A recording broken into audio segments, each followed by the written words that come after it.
ৰাতিপুৱাৰ লগে লগে আমাৰ কেইবোৰ কামকে আকৌ আৰম্ভ হয় নহয়নে? আজি বতৰটো অকণমান ঠাণ্ডা আছিলে পৰি আছে, কিন্তু গৰমটো বহুত বেছি দিয়া আছে, ৰ'দ দিব চাগে।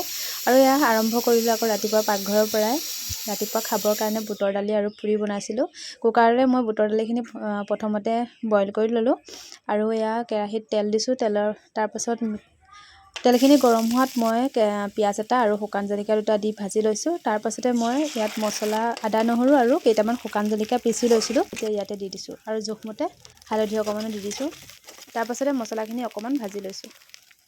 মছলাখিনি ধুনীয়াকৈ ভাজি লৈ মই এতিয়া বুটৰ দালিখিনি দি দিলোঁ। এইখিনি অকণমান ভাজি ল'লোঁ আৰু বুটৰ দালিত দিয়া পানীখিনিও পাছত দি দিছোঁ। যিমানখিনি ডাঠ পাতল লাগে সেই হিচাপে পানী দি ল'ব। তাৰপাছত আমাৰ এয়া চব্জি ৰেডি হৈ গ'ল আৰু ইফালে মই পুৰিও বনাই ল'লোঁ। দুপৰীয়া আকৌ এয়া নামলৈ বুলি ওলালোঁ। ওচৰতে নামঘৰটো যিহেতুকে মানে যেতিয়াই নাম হয় তেতিয়া যোৱা হয়। ভাদৰ মাহ চলি আছে যিহেতুকে আপোনালোকে নামঘৰলৈ যোৱা ভিডিঅ' দেখিয়ে থাকিব। মানে শৰাই এখন দিছিলে মানুহ এঘৰে, গতিকে তালৈ এপাক গৈ আহিলোঁ। আবেলি সময়ত আকৌ ইয়াত থ্ৰেডিং কৰিলোঁ। তাৰপাছত আকৌ সন্ধিয়া সময়ত ভণ্টি কেইজনীমান আহিছিলে মেকআপ কৰিবলৈ। ওচৰতে বিয়াখন আছিলে, গতিকে এনেই চিম্পুলকৈ অকণমান কৰি গ'ল, হেয়াৰ ষ্টাইল কৰা নাই। আৰু আজিৰ ভিডিঅ'টো ইমানেই। লগ পাইছোঁ আন এটা ভিডিঅ'ৰ সৈতে। Bye bye.